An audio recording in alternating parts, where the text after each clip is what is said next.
காலையில் நல்ல ஒரு ஹெல்த்தியான பிரேக்ஃபாஸ்ட்டு சாப்பிட்ணுன்னா இந்த பிரேக்ஃபாஸ்ட்டை ட்ரை பண்ணி பாருங்கள்.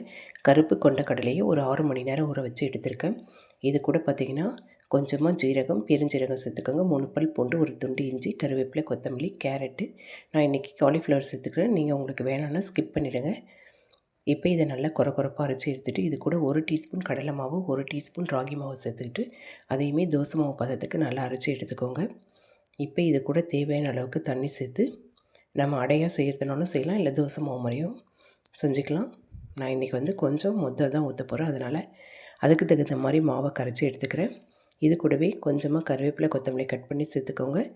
ஒரு சின்ன வெங்காயத்தையும் பொடியாக கட் பண்ணி சேர்த்துக்கிட்டு இந்த மாவுக்கு தேவையான உப்பு சேர்த்து நல்லா கலந்துடுங்க.